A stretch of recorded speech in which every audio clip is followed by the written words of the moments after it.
leaders and startups, and I also write about the intersection of technology and environmental issues and health and education and diversity. And I am delighted to be introducing our first panel this morning. We are featuring a dynamic group of leaders with impressive, diverse backgrounds.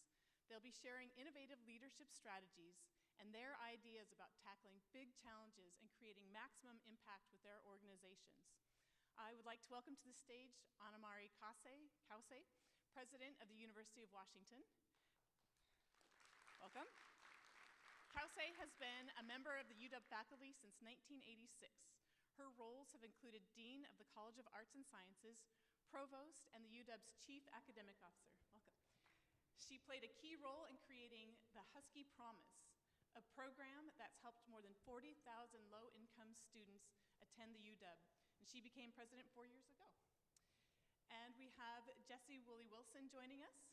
She is the president and CEO of Dreambox Learning. This is a digital education enterprise serving more than 3 million kindergarten to 8th grade students. Woolley Wilson took the helm at Dreambox in 2010. Welcome. And last year, she raised $130 million in venture capital from a global impact investing fund. Her goal is to unlock learning potential in all students, regardless of where they live and how they learn. And we have Marilyn Strickland joining us. She is president and CEO of the Seattle Metropolitan Chamber of Commerce, a 137-year-old nonprofit serving the business community. Welcome. In this role, she is tackling issues of economic opportunity, housing affordability, and transportation. Strickland was previously the mayor of Tacoma for 2 terms, and she's recognized for her strategic, collaborative, and forward-thinking leadership style. And I'm turning things over to Marilyn to run the panel. Best of luck. Have fun.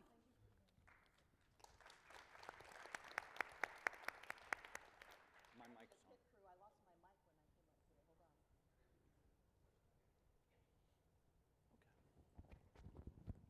Hold on. Okay. Hello? Okay, it's on. Okay, all right, here we go.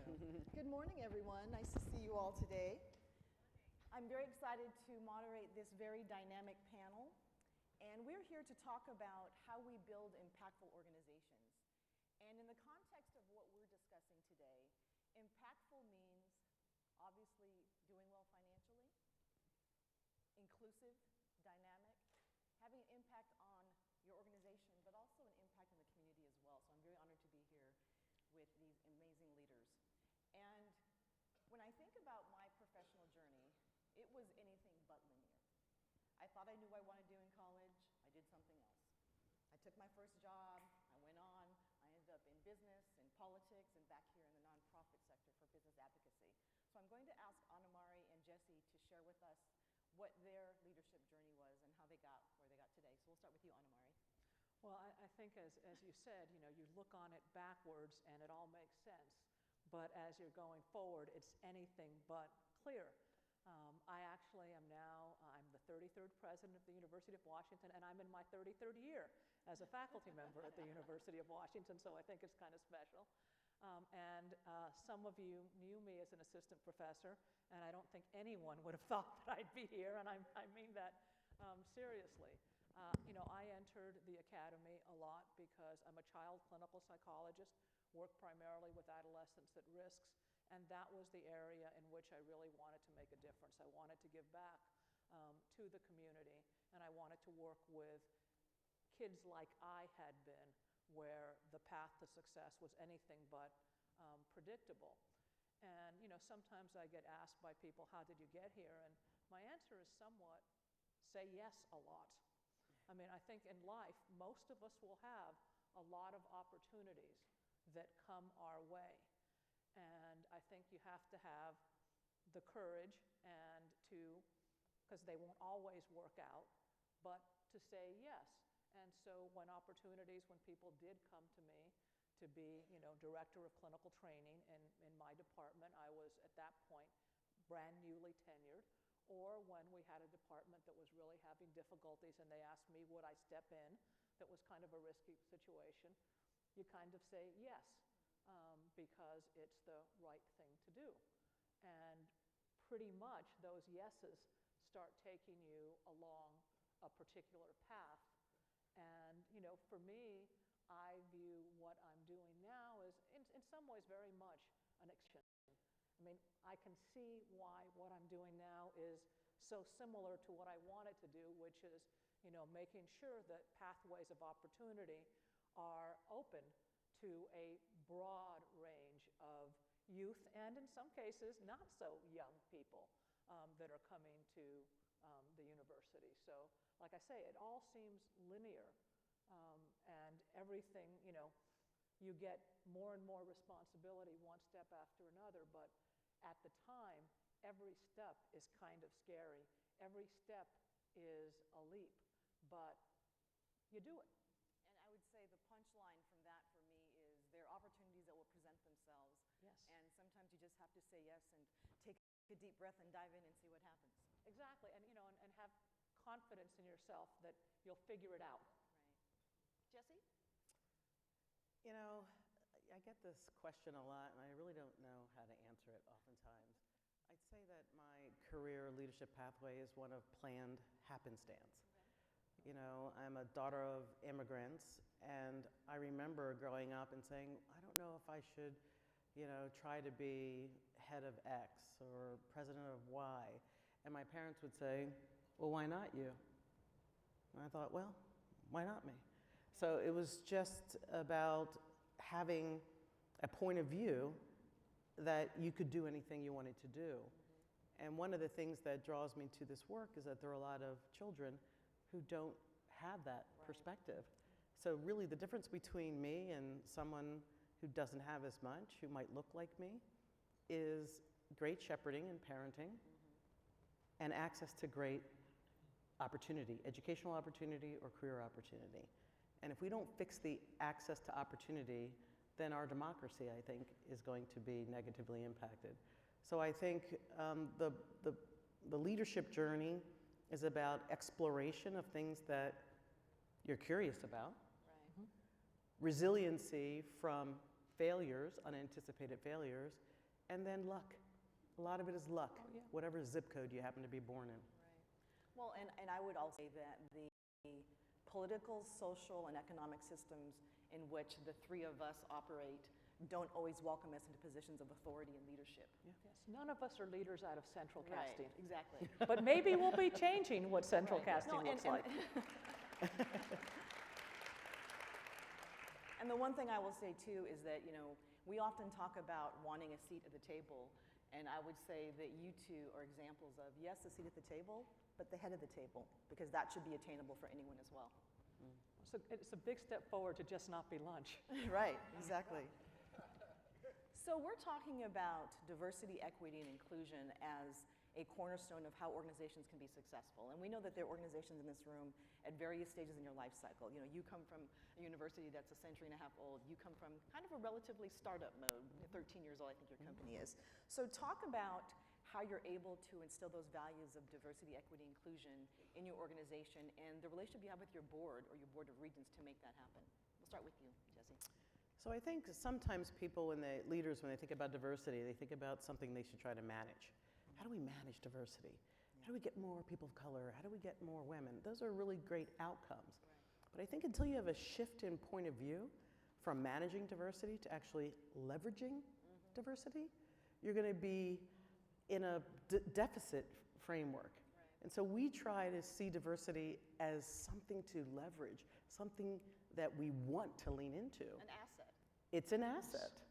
And so if we don't have women or people of color at the table, will we build as empathetic a product that children who are children of color or women in the education system would not enjoy as much? So we feel like it's a success requirement to have diverse voices. We also have a value at Dreambox which is called benevolent friction. We like to be hard on ideas and soft on people. And that means that you have to subordinate your ego and think everybody there is trying to work really hard to make sure that every child's potential can be unleashed. And if you don't have a diverse setting and you don't have kind of an ability to subordinate that ego, a good idea may never become a great idea. And so to the last point you asked about the board I think setting expectations about the board. So I still have one open board seat at Dreambox because I've been reluctant to fill it with another white man. Yeah. And even though I'm a woman, person of color, that's not enough because I'm the operator. And so it's almost a year since the transaction, and I still, hint ladies, have an opening that I'm committed to having a person of color or a woman in. Thank you. And Anna-Mari, we talked a bit with Jesse about diversity, equity, inclusion in terms of gender, in terms of race, in terms of ethnicity and background, but also too, I think, especially at a university, diversity of thought and background, and different types of people with different life experiences, even different political views, God forbid.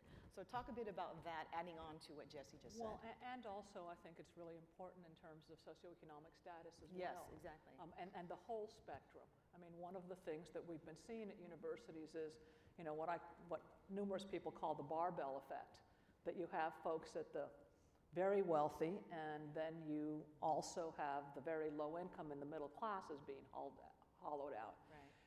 Following along Jesse, I think that what's really important in terms of getting buy-in to the importance of diversity in all of these ways is that it's not just morally the right thing to do, although it absolutely is, but getting people to buy into the fact that it's absolutely core to excellence. Yep.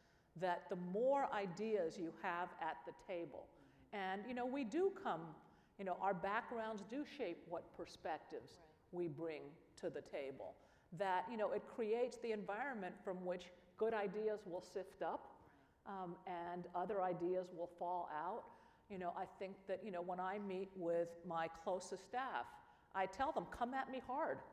I want to know everything that's wrong with this idea, so that by the time I go out, it's not that first of all, the idea and the process is better, but at least I know what questions I'm going to be asked. And it really is important to have those different viewpoints. At times it creates tension. There's no question. It doesn't always make things easier.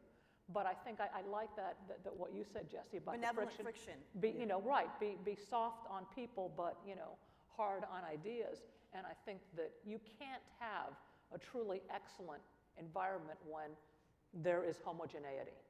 And a university, at the end of the day, excellence is so important to what we do. And so when I became interim president, one of the first things I did was I launched a race, equity, and inclusion initiative and it was kind of risky to do. I was interim president. Quite frankly, I kind of figured that if this didn't work out, it would tell me that I didn't want the interim to be removed from the name. Our regents, I have to say, have been so supportive. They have their own diversity and inclusion committee where they're looking at these issues, not just in terms of faculty and students, but also in terms of staff and in terms of, how are we doing our leasing? How are we doing our building? Who are we bringing onto our campus? But absolutely, this is critical to excellence, not just it's the right thing to do. May I add something? Please, absolutely. So there's a lawyer who focuses on social justice. You might know, his name is Brian Stevenson. And he had a phrase, I heard him speak once, which has stuck with me. He said, proximity is the pathway to deeper understanding, and deeper understanding is the pathway to empathy. And what that translates to me, and it's not the diverse candidate's responsibility to enlighten the majority. We have to go out of our way to be proximate to the other so that we can understand the other and we can be more empathetic to the other. So if you look around your organizations and all you see is you, then you need to do more to get proximate to something that doesn't look like you. If you look around your organization, if you look into your social media and all you see is a mirror of you, then you need to become more proximate to the other. And I was reflecting on this, and as a woman of color, I'm always thinking about what I have to do to help the majority understand me better. And thinking the majority has to do so much work. And then when I took a look at my social media and I saw me, I was like, ooh, he was talking about me. I have to do more. Right, absolutely. I have to do more. I have to intentionally diversify the people that I am in connection with. And so what somebody recommended was go into your Facebook or go into your whatever it is. Your echo Instagram, chamber, that's what I call it. Go into your echo chamber. and take 20 people Yeah. and eliminate them. And then go out and find 20 people who are not like you or not like the people that you just took out and add them and follow them and get proximate to them and try to understand them. You might find that your recruiting efforts become more diverse as well. Well, what I think is really interesting, I was at a conference recently with a number of university presidents from around the campus and quite frankly also from around the country, but also from Asia, et cetera. And people were talking about their deans. And there were some, well, I have 2 deans that are women, or and I went back and I looked and half our deans are now women. And almost a third are people of color. Yes. And I can tell you that is extremely Rare. unusual. Yeah. And I do think that it's partly that you get the snowballing effect. Yeah. I know that it's easier for us to, in fact, recruit women because I'm at the head. And so, I do think that you create a snowball effect that, as you bring in, because, it's uncomfortable to be the only one. I often bring up the example of probably about 10 years ago, there was a front page article in the New York Times Magazine that was really about how uncomfortable it was to be a white basketball player. And it's like when you are the only one and you're a white male, you get the cover of the New York Times. Welcome to our world. I know, exactly. And, and it is, it is sometimes, it can be a very uncomfortable position where, and so, when you start having a setting that, hey, I'm not going to be the only. Hey, I've got, diversity begets diversity. And it really becomes a recruiting tool in and of itself. That's an interesting article because I suspect if someone white plays in the NBA, probably had some experience around diverse audiences. Yes. So it's kind of interesting. So when we talk about inclusion in these conversations, this is really about building stronger organizations. Yes. You talked about the fact that you have people who are making decisions and having input that get you a stronger product. But talk a bit about, the responsibility you have. For example, you have a startup company and you want to be profitable, you want to attract more funding in the next round. Talk about how those things affect your ability to be more effective at attracting the capital that you need to build. So another value we have at Dreambox is do well in order to do good. Do well in order to do good. Because in the education space, there are people who are in it who have reservations about being for-profit. But I have no apologies for being for-profit. I can attract the best talent. I can create value, lasting value. And so a sustainable company that is growing is the best way we can maximize our impact on learning and really, frankly, shape the future of learning. And so I think that's part of our ethos and part of our philosophy, do well in order to do good. And when people understand that there's a discipline and a commitment to doing well, people like to be affiliated with success. Sure. People appreciate the ability to be affiliated with success, even when it's hard. Mm-hmm. And so in our space where in education and educating young people, even when you're successful, it's still really, really hard. You can be successful for 10 years, and in the 11th year, it's still going to be really, really hard.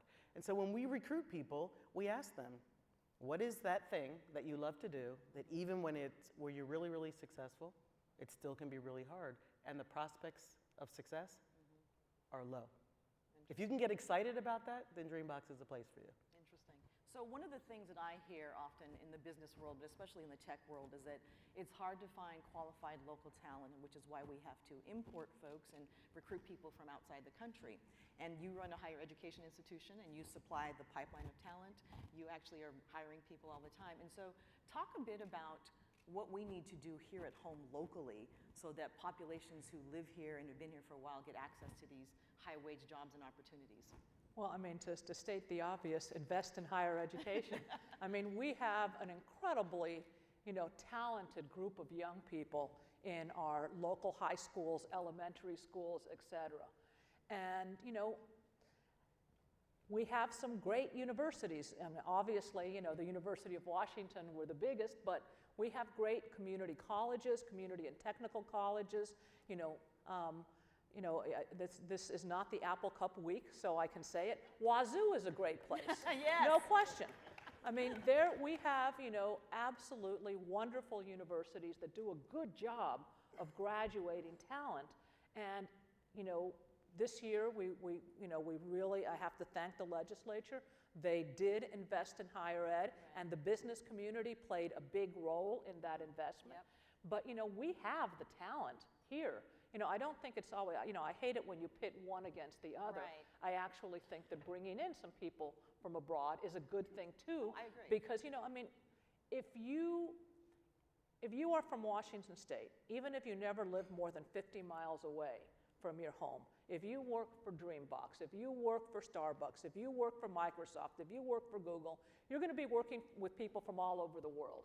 You're probably going to be traveling abroad. So having an education where you're also sitting side by side from people from other countries can be a good thing. Oh, immigration is good for the economy, make no mistake. As an immigrant, you know, it's worked for me.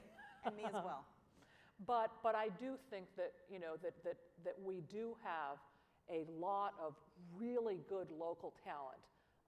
We are still, compared to other states, we do well once they enter higher ed, but we have a much lower percentage of our high school students that are entering higher education than in other states, and we have to do better. So Jesse, you work in the tech space. Do you think there's a bias with some companies who only want Ivy League graduates from really prestigious schools and they kind of overlook some really amazing talent from state schools? So That's a loaded question, I know, sorry. I kind of feel garbage in, garbage out. Yeah. At Dreambox, we try to give people real problems that we're struggling with and facing in technology, say, and we ask them how they would go about solving it. And then we let them, technical hires, we let them go home and then submit their recommendation to us afterwards. And people say, why'd you do that? They could go and they could ask for help and they could refer to other people. And it's like, well, isn't that what they're going to do when they come to Dreambox? We want people who are resourceful. We want people who can harness collective wisdom. We want people who are industrious and resilient and who are curious and who ask great questions. And if we find that from Harvard, great. If we find that from, you know, Bellevue College, great. So I think there's something else. I think the higher ed piece is a really important piece, but there are two other things that I think are important on this. One is, we can't be satisfied if the K through 12 experience in public education is different for students of color than it is for the majority. That's so true. And right now, if you take a look at Seattle Public Schools, when you take a look at the experience the typical white child has, you could say a different district than the experience of the typical experience of a student of color. That is unacceptable, and it's not good business. So that's one thing. The second thing I would say is we have to think about talent not only in terms of their skills and experiences, but these are people with families. We've got to be very intentional about how it is to live in the greater Seattle area. And what are we going to do to keep people in the greater Seattle area? Cost of living, public transportation, these things aren't sexy, but when you're a customer service rep and you make $65,000 a year and you live in Bellevue, something's going to give.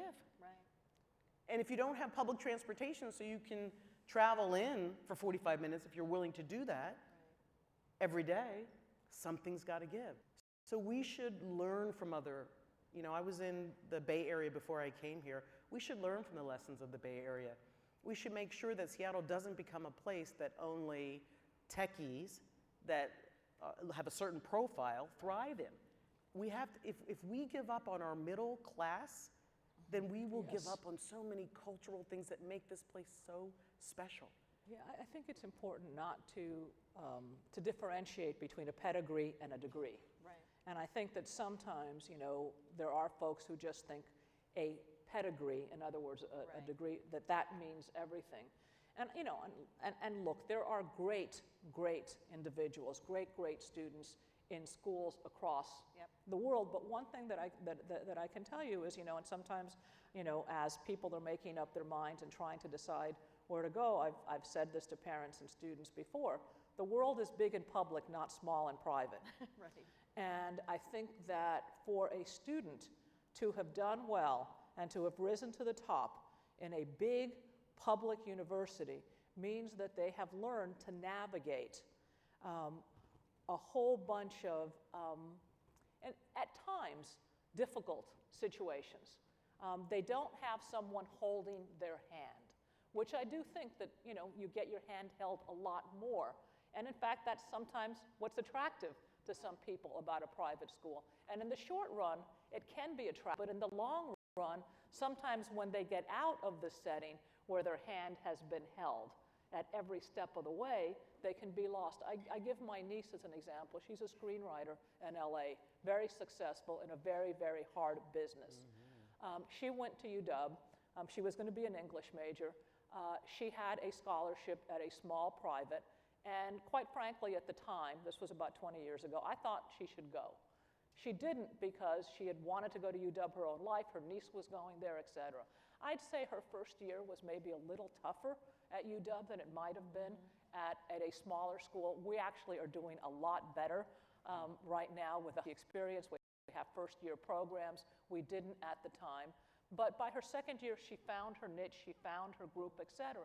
She was able to leave the UW. This is a shy kid. This is my spouse's side of the family. She was a shy young woman.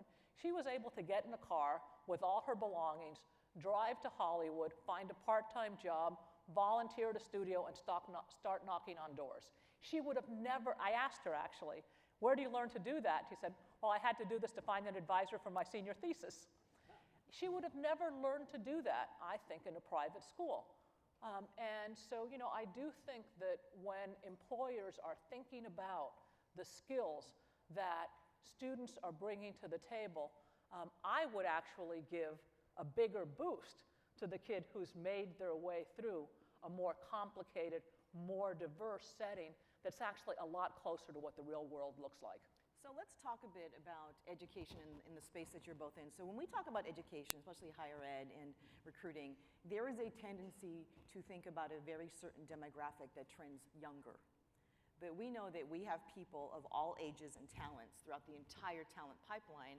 And sometimes there are people who may be changing careers during their mid-career or want to do something different, and they wouldn't fall into the category of young. So totally going off script here, can you very briefly give me your thoughts on how we address that issue? And I'll start with you, Jesse. So I'm old at Dreambox, you you have these young startup companies, but when I think about all of the mistakes I made at Blackboard and Kaplan and Leapfrog, these are all the mistakes that I learned from that Dreambox doesn't have to experience. And so I think we have to think, my dad says, we can't help, what does he say? We can't help getting older, but we can help getting old. And the difference is that you are constantly learning, you're curious, and you stay proximate to emerging things. So someone who is intellectually curious at 25 is still intellectually curious at 45 and 55. Exactly. So how do you harness talent from everyone? And so I think culturally you have to make sure that you are a place that values and touts different thinking and innovation, and difference is defined by difference. And so big D diversity, including age.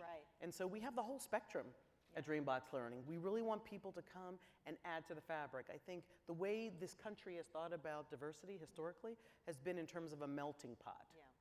And I like to think of it in terms of a quilt.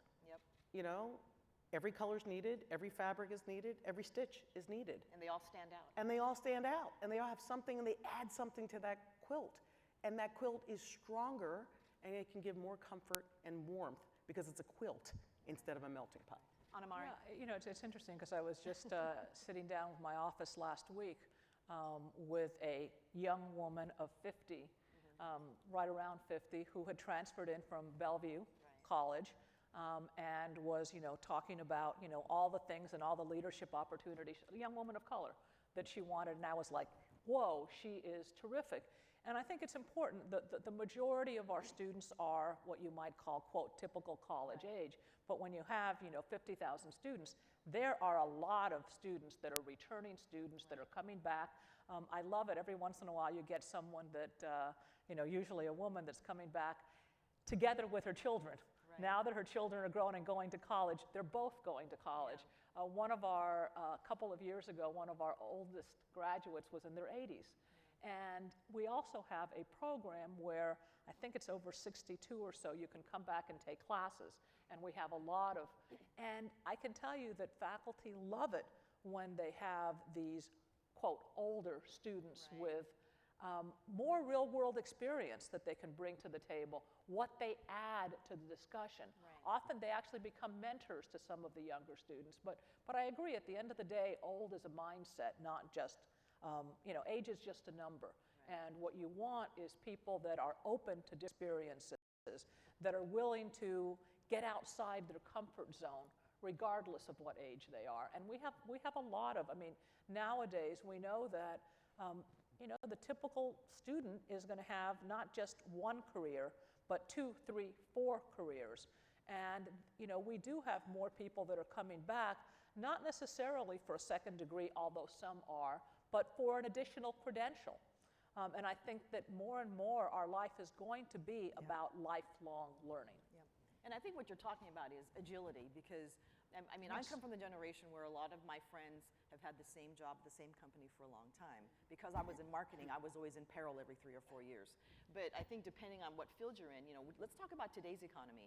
People need to be generalists, they need to be agile, and talk about how you have a group of people now who are being educated, and how do we help that they have to be flexible and agile, but really be good at something. How do you do all those things to be relevant in an economy?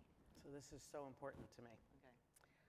So people ask, why did you start with math? And why is math so important? Math is important. You guys know all the STEM. Everyone here doesn't have to hear that. But I actually believe that what we're doing at Dreambox is helping kids to learn how to learn. We are living in an economy that is information-driven, is globalized, and we don't even know the impact of AI and machine learning. We don't know what industries are going to exist in the future, let alone what jobs. And so I think it's fleeting for us to say education should figure out a way to teach kids what they need to do so that they can go work at Microsoft. We don't know what that's going to be. We don't know what a job is going to be at Microsoft. So when you look at a kindergartner in the face, how do you know what to prepare them for? What we do know is that they have to be lifelong learners. We do know that they have to be critical thinkers. We do know that they have to be flexible thinkers. I look for nimble intelligence. And we need to make sure that kids are prepared not to thrive in that globalized, information-driven economy, but to drive it with innovation. And so they're going to get to a place in their career where they're going to have to remake their skill set over and over again. And if they approach that with joy and optimism, then great things are going to happen. If they approach it with trepidation, then bad things are going to happen. And so right now, I think the education, the purpose of education shouldn't be mastery in certain subjects. It should be to cultivate a genuine and lifelong passion for learning that cultivates general skills like you're talking about, so that they can remake their skill set over and over as the landscape changes. Yeah, I have an MBA from Clark Atlanta University, which is a historically black college and university. And I had lots of different classes in the curriculum, finance, IT, you name it. And I had a communication professor. And she pulled me aside one day and she said, it doesn't matter where you go or what you do, you have to be able to communicate well.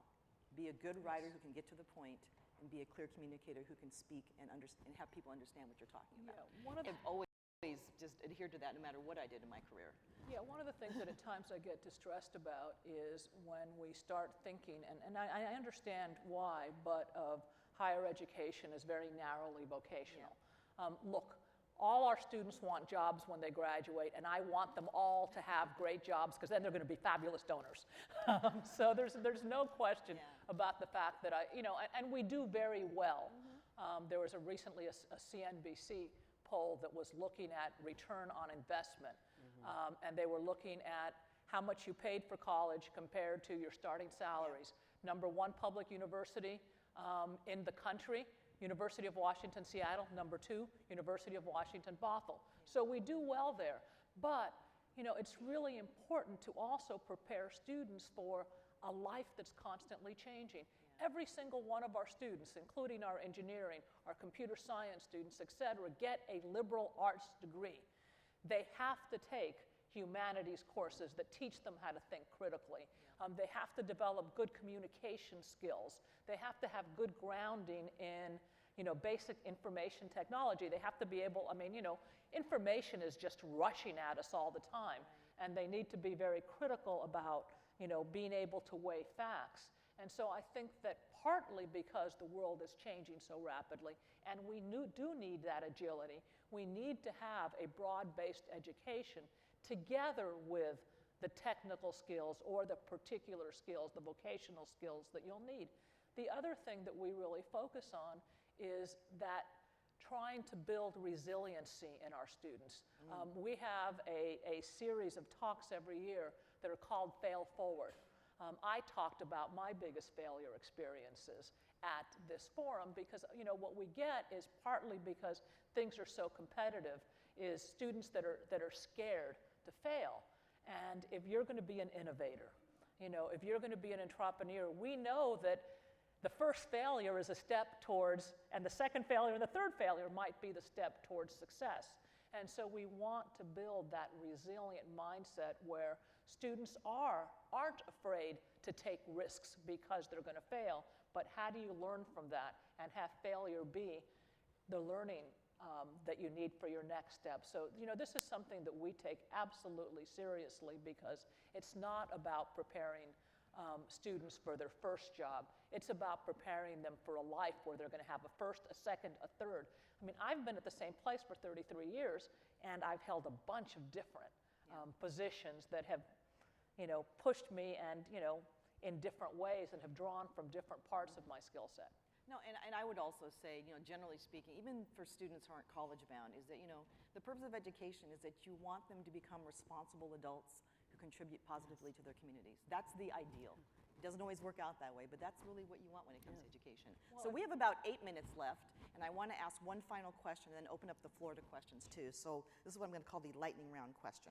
So when we think about technology and companies and education, we think about innovation. So very quickly, what is your definition of innovation, Jesse? Innovation is a creative endeavor that anticipates things that are not yet seen and helps you develop for the future. Well, I'm not going to repeat with that, which was absolutely beautiful. But what I will say is I think it's important, and it's something that we talk a lot about, and that's inclusive innovation. Yes, the tech world is a hotbed of innovation, and that's wonderful. But we need to innovate not just in terms of technology, but we need innovation in the social spheres, in terms of schools, in terms of civic organizations.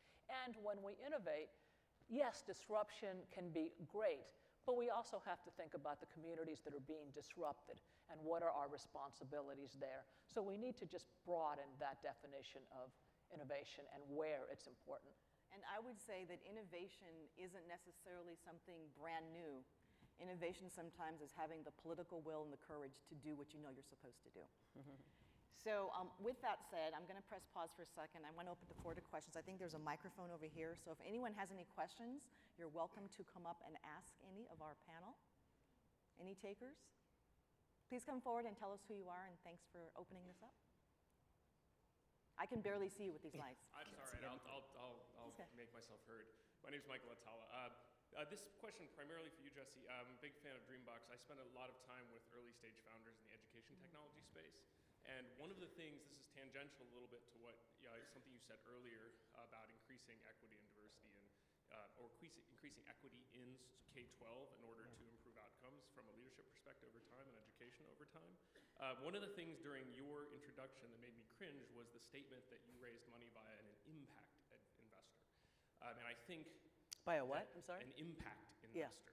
And I think that you've proven, your company among others have proven that education technology companies can play a huge role in changing educational outcomes, particularly for a diverse student base.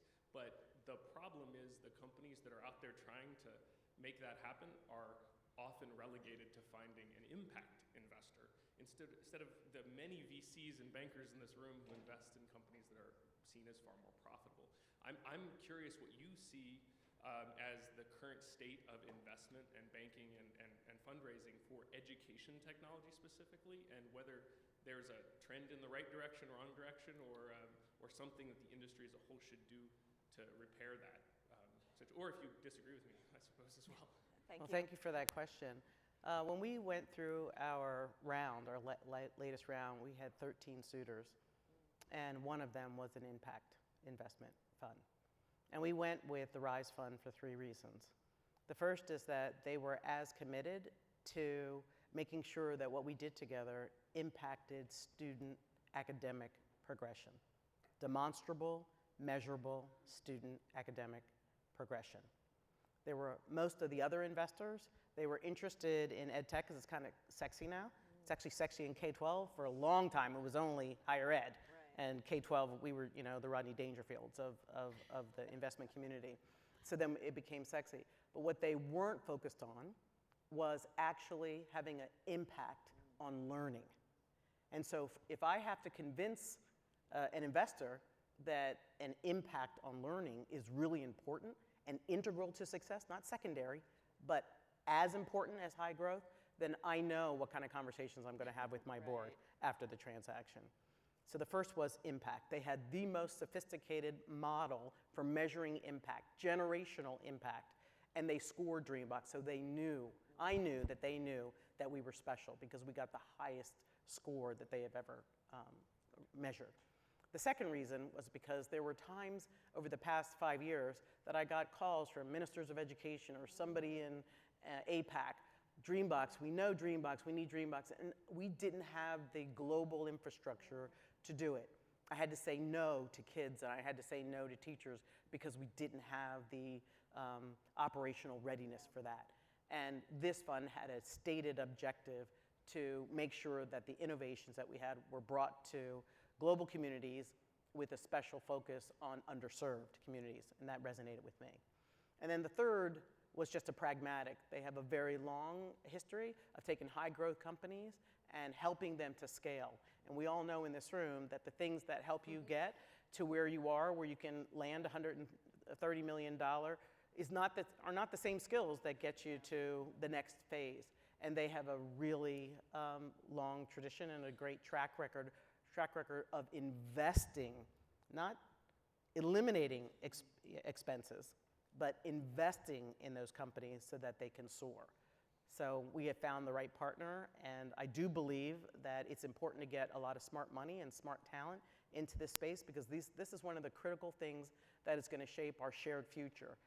Education and access to education for all. There are things around the climate, there are things about healthcare, and they're focused on education, healthcare, and environmental sustainability. That was a good match for Dreambox Learning. Thank you, Jesse. Any other questions? All right, we have a few minutes. Oh, There's one I here. saw someone coming to the mic, There's so one on the please, other I'm sorry, I side, didn't mean to too. cut you off. On the other side, ma'am. Yes. I can't see anything up here. Okay. Hi. Okay, go ahead. My name is Jody Laughlin. I'm the Dean of Business and Information Technology at Bellevue College, and I'm the one with the whiplash from nodding so hard during your panel discussion, so I want to thank all 3 of you. I'm wondering if you have any thoughts on something that's been a huge mission and obstacle for me and for my division, faculty, and students for many years. And it goes back towards, and I can't remember which of you said, talked about the risk-taking when it comes to recruitment and diversity, especially in the tech sector, which is where I'm heavily involved.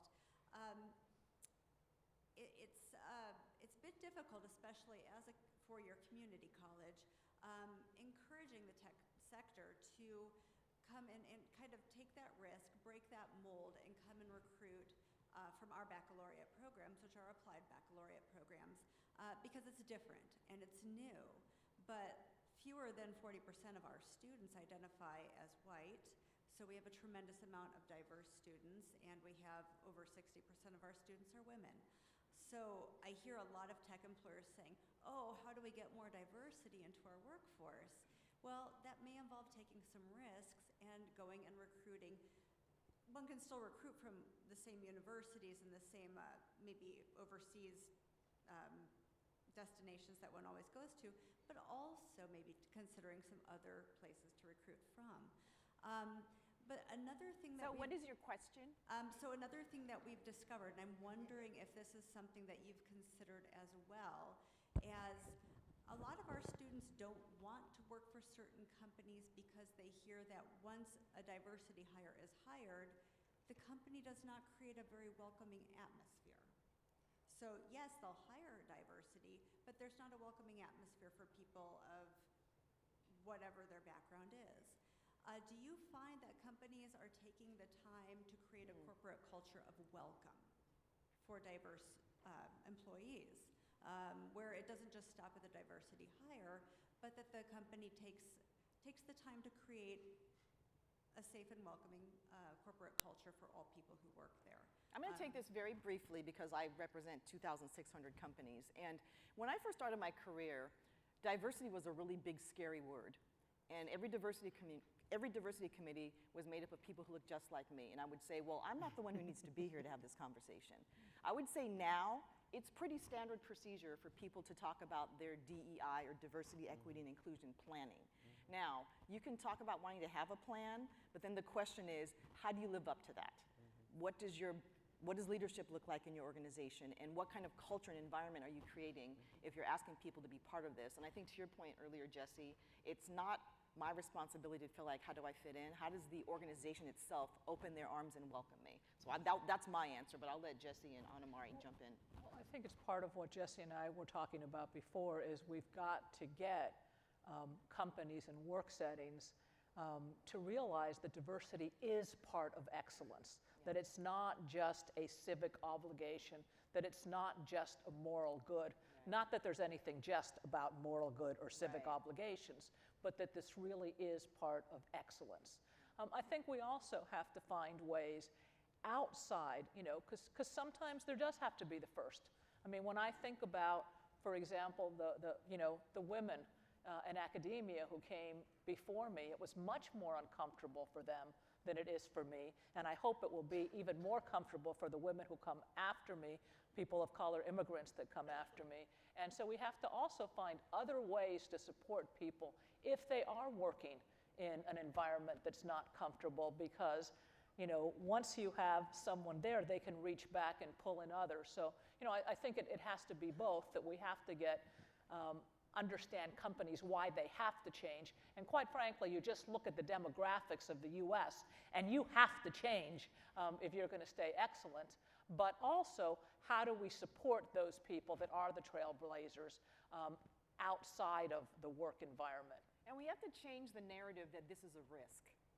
Because Opportunity. one of the things you hear sometimes, like, well, I want to have a more diverse workforce, and I want to have a more diverse leadership, but I need the most qualified people first, as though those two are mutually exclusive. And so I think, there's a culture and a mindset that we have to be responsible for changing, especially those of us in leadership.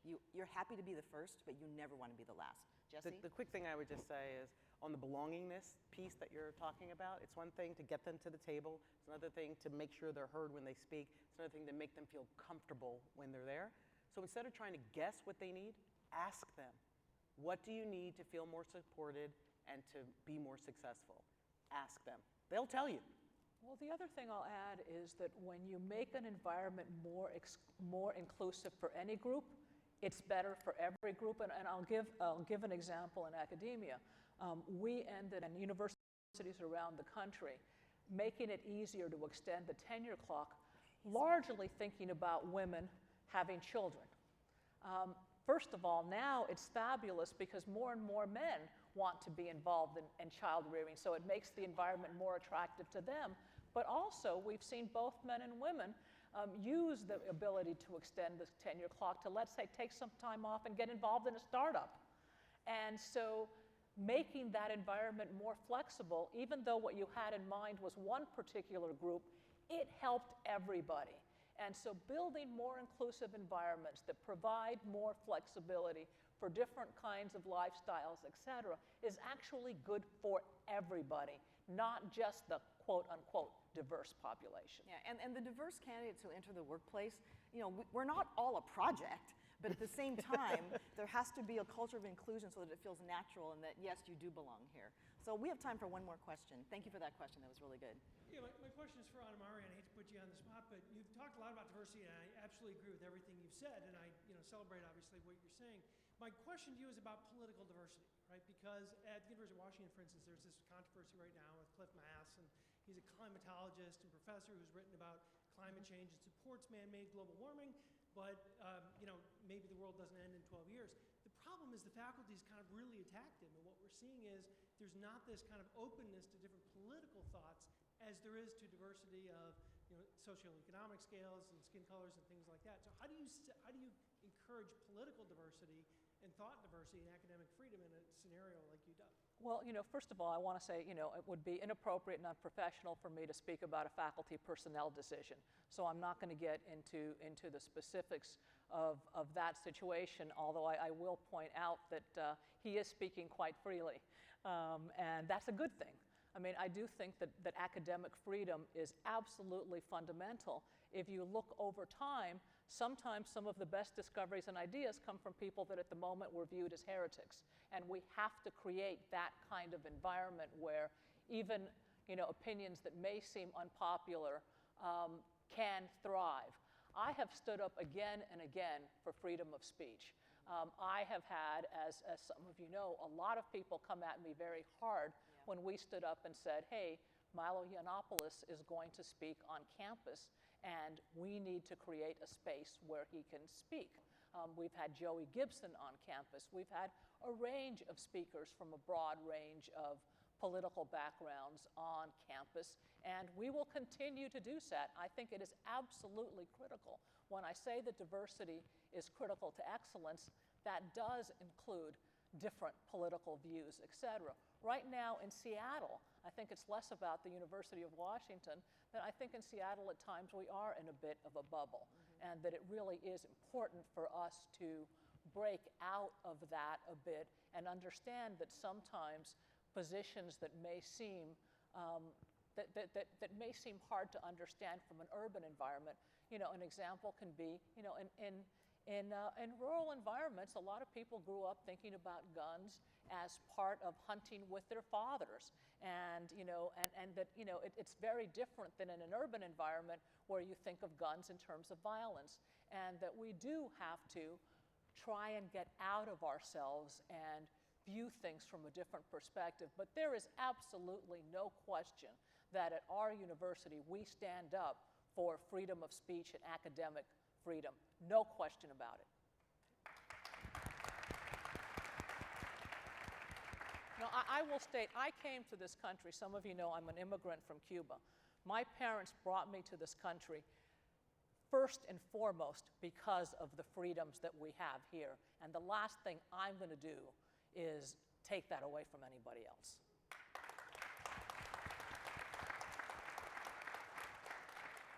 All right, well, I want to thank this very, very esteemed panel here for sharing your thoughts about tech, about business, about education. I would say the punchline is that diversity, equity, and inclusion does not mean that you're compromising quality or values.